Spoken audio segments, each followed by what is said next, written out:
My name is Jeff Twardokis. I am a master's student in computing security at Rochester Institute of Technology, where I am a graduate research assistant in the Wireless and IoT Security and Privacy Lab.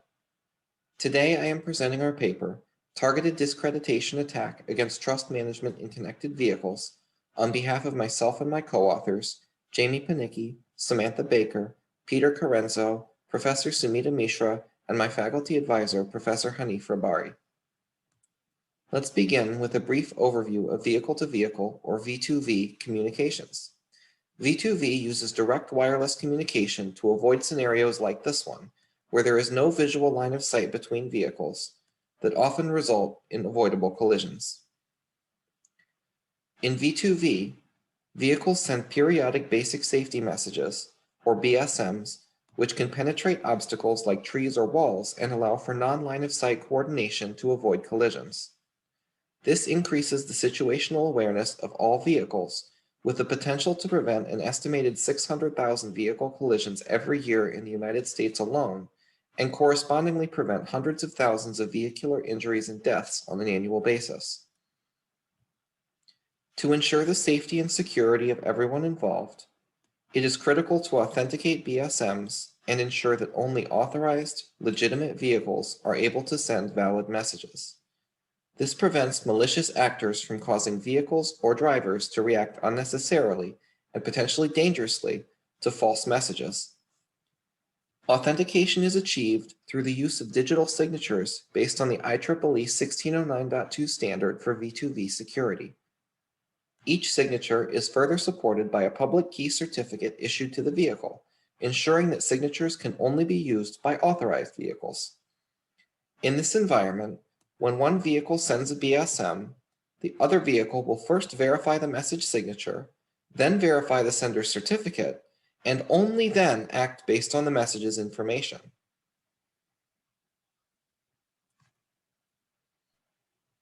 Within this secure framework, a vehicle that is misbehaving, for example, a vehicle that is not properly signing its messages, may be identified as untrustworthy and have its certificate revoked. This decision is usually based on the vehicle's reputation, which is reduced over time as other vehicles report the misbehaving vehicle for noncompliance with secure operating standards. Though well-intentioned, this introduces an increased risk of collisions in the case of an improper revocation. In the scenario shown here, the red vehicle has had its certificate revoked. When it sends a BSM, the receiving vehicle is able to verify the signature but cannot verify the certificate, so the message is ignored. The problem here is that now we've been brought back to square one. A collision results because the vehicles were unaware of each other, and the benefits of V2V technology have been totally negated. This creates an opportunity for an attack. What if an attacker could force a certificate revocation for a specific vehicle, potentially putting it at higher risk for collision, as shown in the previous slide? Our idea is to accomplish this through discrediting a victim vehicle, essentially creating the perception that the victim is misbehaving even though it is not. An additional requirement for our attack is completing it in less than 5 minutes. This is necessary due to the use of privacy-preserving pseudonym certificates in the 1609.2 standard. Pseudonym certificates are used in place of a permanent identity, so vehicles cannot be easily tracked through their constant BSMs as they travel around. Each pseudonym certificate is only used for 5 minutes, then replaced and never used again. Thus, our attack must be completed in less than 5 minutes before the victim's pseudonym certificate changes. Before describing our attack, we have to make an important observation. Signature verification is critical in V2V, but any particular signature verification failure cannot be attributed to a specific cause. Therefore, any of several causes, a valid signature sent through a noisy channel and received incorrectly, a valid signature that is impacted by jamming and received incorrectly, or an improper signature sent by a misbehaving vehicle, will all appear the same way to the receiver as an invalid signature. We can exploit this lack of context for signature failures by using jamming to induce minor packet corruption in messages which will cause signature failures that the receiver cannot distinguish from a misbehaving vehicle's invalid signatures. Our attack is based on exploiting this observation through reactive jamming. The attacker wants to induce small amounts of packet corruption in messages sent by the intended victim, with the goal of introducing just enough corruption to cause the message signature to be unverifiable by the receiver. The attacker begins by listening for messages from other vehicles. As each message arrives, the attacker decodes the first part of the frame through the field that holds the sender's pseudonym. Because of the rigid structure of 1609.2 secured BSMs, the location of the pseudonym within each frame is extremely predictable. So, as a frame arrives, the attacker can use a modified Viterbi decoder to process incoming symbols in real time rather than waiting for the entire frame until the symbol containing the pseudonym is decoded. This saves the attacker time and resources by only processing the information that's needed in order to identify the sender of the message, that is, the 1609.2 pseudonym. Partially decoding messages in real time and selectively jamming them based on 1609.2 pseudonym identification is a novel approach to reactive jamming in V2V and distinguishes our attack from related work. Once the attacker receives and decodes the pseudonym from a message, he checks to see if the message was sent by the intended victim. If the pseudonym from the message matches that of the intended victim, the attacker proceeds to reactively jam the remainder of the message, including the message signature that comes at the end of the frame.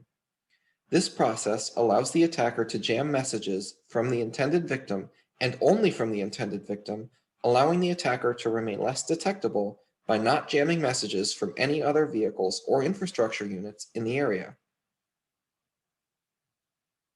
To validate our attack, we used USRP software-defined radios to emulate two vehicles. The victim, Alice, and the other vehicle, Bob, are implemented with two USRP B210s. Alice is sending BSMs at a rate of 10 messages per second using dedicated short-range communication, or DSRC, which is a V2V technology based on 802.11 protocols. We then introduce an attacker, Oscar, implemented with a USRP N210 software-defined radio, equipped with two antennas. Oscar's goal is to execute our targeted discreditation attack against Alice by jamming her messages and rendering her message signatures unverifiable by Bob, thus lowering Bob's opinion of Alice's reputation and ultimately leading to Alice's certificate being improperly revoked. We implemented our experimental scenario in V2 Verifier, a software-defined radio testbed developed by our research team at Rochester Institute of Technology. V2 Verifier is the first open-source wireless testbed for V2V security based on the 1609.2 standard, and we present it here as the platform with which we experimentally validated our attack. V2 Verifier implements multiple V2V protocol stacks in open source. On top of existing open source implementations of the physical and MAC layers for DSRC, which is based on IEEE 802.11p protocol, as well as cellular vehicle to everything, or CV2X, based on LTE cellular communication, we have implemented Wave Short Message Protocol, which is based on the IEEE 1609.3 standard at the network and transport layers. We have also implemented BSM handling at the application layer based on the SAE International J2735 standard. And most importantly, we have implemented the IEEE 1609.2 standard for V2V security, including functionality for elliptic curve-based message signature and verification, public key certificate-based authentication, and privacy-preserving pseudonym certificates, all in open source. V2 Verifier also features a graphical user interface, or GUI, to facilitate easy interpretation of the real-world impact of V2V security issues. With the receiving vehicle shown in green, our GUI shows the location of nearby vehicles in red based on the contents of incoming messages. When a message arrives that does not pass 1609.2 security checks, such as signature verification failure, the vehicle is displayed translucently to indicate a security problem. The GUI also shows statistics about received messages including the percentage of received messages that have been successfully authenticated and passed integrity verification checks, a threat tracking interface that provides a quick reference for the location and motion information of nearby vehicles, and a scrolling, real-time interface of security information, like signature verification status, for received messages. Here, we show a brief demonstration of our attack in action. First, we see the V2 verifier GUI during a normal scenario where there is no attacker. Note in this scenario that all messages are validly signed, as indicated by the green text. Also note the high authentication rate of 100% in the absence of an attacker.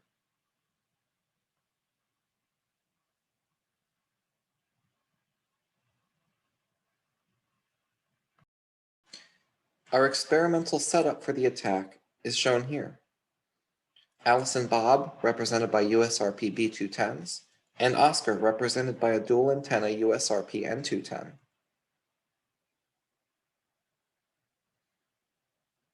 As the attack is in progress,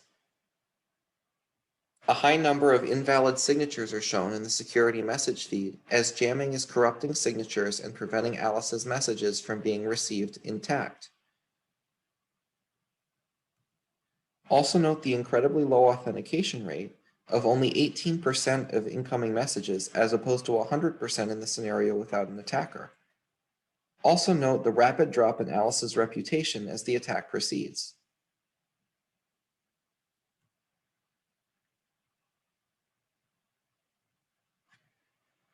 Our experimental results validate our attack and demonstrate its effectiveness. We experimented with varying the attacker's jamming rate between attempting to jam 20% of messages and 100% of messages sent by the victim. As shown in the plot on the left, where the y-axis represents the victim's reputation and the x-axis represents time in minutes, any jamming rate between 20% and 100% of messages results in successful discreditation of the victim within 5 minutes. In fact, the 20% jamming rate aligns almost perfectly with one 5-minute attack window. When all messages are jammed, the victim can be discredited in just 2 minutes. We experimentally determined that our jammer implementation can achieve a reaction time as low as 300 microseconds, which gives the attacker about an 80% chance of reacting in time to jam any particular message sent by the victim. There are 3 primary ways this attack might be mitigated. The first, improving existing physical layer protections like CRC checksums or other error detection mechanisms, would prevent jammer-induced packet errors from passing through the physical layer and reaching the upper layers at which signature verification is actually performed. Instead, those packets would be immediately dropped and no signature verification failures would occur. A second option is detecting and removing the attacker, but this is not easy. As we have shown, the jamming interval is very brief, less than 200 microseconds, and identifying, locating, and removing such an attacker based on such short transmissions would be very difficult in a mobile and dynamic environment like V2V. The third option might be developing physical layer jamming detection techniques. This approach is also feasible, however, similarly challenging due to the highly dynamic nature of V2V channels. In this talk, we exposed a vulnerability in V2V misbehavior detection that's based on the 1609.2 signature verification processes. We established that blindly relying on the results of signature verification to determine a vehicle's misbehavior is risky at best and opens the system up to discreditation attacks like the one we have presented today. We experimentally validated our discreditation attack, proving that such an attack is not only possible, but also effective under realistic wireless configurations. Finally, we introduced our new open source wireless testbed, V2 Verifier, and presented it to the community as a new resource for V2V security research. Thank you for attending our talk today. We'll be happy to answer any questions you may have. For more information about our research, please visit the links at the bottom of this slide. Thank you.